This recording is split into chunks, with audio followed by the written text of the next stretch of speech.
warahmatullahi wabarakatuh. Halo teman-teman semuanya, perkenalkan nama saya Olivia Hanum Fatmasari, mahasiswa program studi pendidikan bahasa dan sastra Indonesia. Pada video kali ini saya akan membahas mengenai pragmatik dalam kehidupan sehari-hari, khususnya dalam tindak tutur, dengan mengacu kepada video Prof. Rohmadi.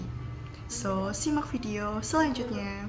Assalamualaikum warahmatullahi wabarakatuh. Salam hebat, salam sukses dan luar biasa untuk semua mahasiswaku pragmatik yang keren dan luar biasa di seluruh Indonesia. Ada yang dari UPI, ada yang dari UNS, ada yang dari Unlam, ada yang dari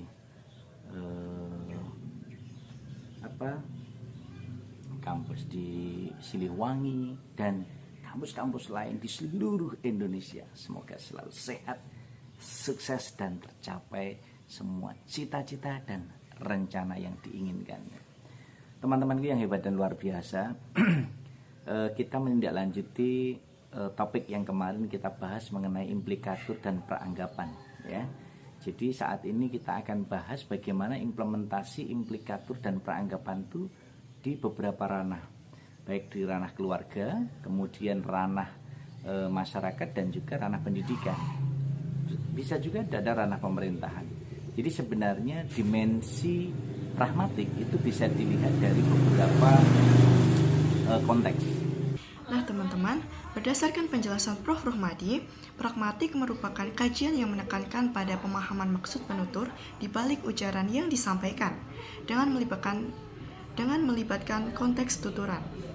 Konteks tersebut mencakup penutur, lawan tutur, tujuan tuturan, serta situasi yang melingkupi terjadinya tuturan. Jadi kalau beberapa kali saya katakan ketika kita berbicara masalah pragmatik, itu merupakan media memahami maksud atau ujaran penutur di balik tuturannya yang melibatkan konteks tuturan. Bisa dipengaruhi oleh faktor penutur dan lawan tuturnya, ada media yang digunakannya, kemudian juga ada sarana tutur yang digunakannya, kemudian ada konteks tuturan yang digunakannya, dan itu juga akan sangat bergantung tujuan tuturannya. Oleh karena itu, teman-teman yang hebat dan luar biasa, memahami pragmatik tidak bisa melepaskan diri dari konteks situasional. Oke, dalam kajian pragmatik, pemahaman konteks ini berkaitan dengan konsep tindak tutur.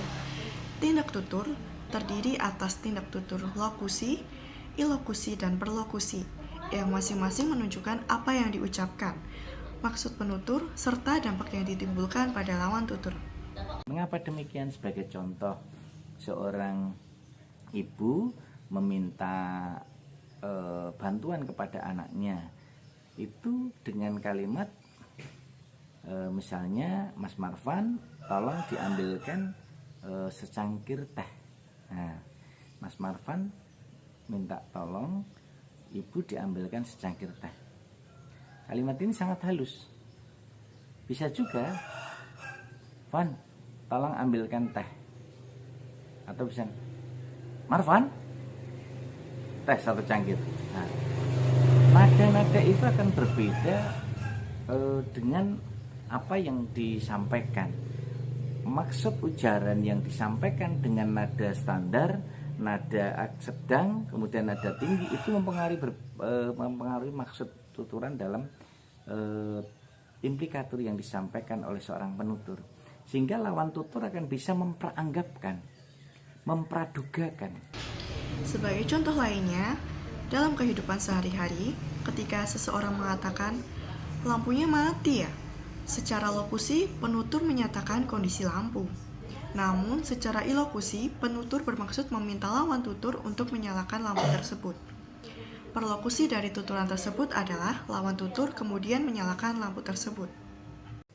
Sehingga apa? Teman-temanku yang hebat dan luar biasa, memahami sebuah tuturan di dalam rumah itu akan bisa dilihat dari bapaknya, kedekatan komunikasi dengan anaknya, ibunya dengan anaknya, kakak dengan adiknya, adik dengan kakaknya, saudara dengan saudaranya, mungkin juga dengan kakek neneknya. Semua akan bersinggungan di situ. Nah, sekarang kalau kita lihat bagaimana untuk bisa memahami implikator yang disampaikan seorang penutur dan lawan tutur ini bisa nyambung. Nah, salah satunya adalah memahami konteks tuturan. Memahami konteks tuturan yang akhirnya nanti bisa kita pahamkan antara penutur lawan tutur itu bisa memahami background knowledge, pengalaman bersama terkait dengan konteks yang sedang didiskusikan, topik yang sedang dibicarakan, tujuan tuturan yang ingin disampaikan.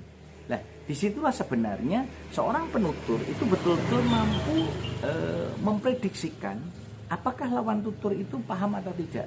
Kalau lawan tutur kita tidak bisa menangkap tujuan tuturan, maksud tuturan yang kita sampaikan, maka juga tidak akan bisa kita pahami. Aspek tuturan ini nanti akan jadi seperti apa. Nah, sehingga implementasi implikator dan peranggapan ini sangat luas ketika kita lihat di dalam ranah keluarga seperti itu. Kemudian di ranah masyarakat bisa juga. Nah, teman-teman, dari penjelasan tersebut dapat disimpulkan bahwa pemahaman tindak tutur tidak dapat dilepaskan dari konteks, baik dalam ranah keluarga, masyarakat, maupun pendidikan. Keluarga seperti itu. Kemudian di ranah masyarakat bisa juga. Ketika di ranah masyarakat kita ketemu dengan orang lain, lalu kita menyapa lebih dahulu. Pak Romadi selalu mengatakan, jadilah orang yang menyapa lebih dahulu, sehingga kita akan mendapatkan sapaan kembali. Pagi Bude, pagi Pak Le, atau Sampurasun, Rampes. Ini bagian-bagian yang tidak bisa kita misalnya dengan coding kita pakai bahasa Jawa, Sugeng Enjang, selamat pagi, atau good morning. Nah, kita pakai bahasa Inggris selamat pagi, atau bahasa Indonesia selamat pagi. Nah, ini menjadi salah satu bagian-bagian ungkapan yang tentu kita bisa tujukan kepada lawan tutur kita bisa tujukan kepada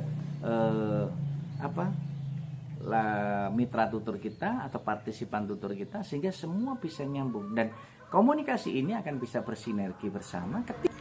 Dengan demikian, melalui pemahaman pragmatik, khususnya tindak tutur, kita dapat berkomunikasi secara lebih efektif dan santun dalam kehidupan sehari-hari. So, teman-teman, terima kasih sudah menyaksikan video kali ini. Wassalamualaikum warahmatullahi wabarakatuh. Bye-bye.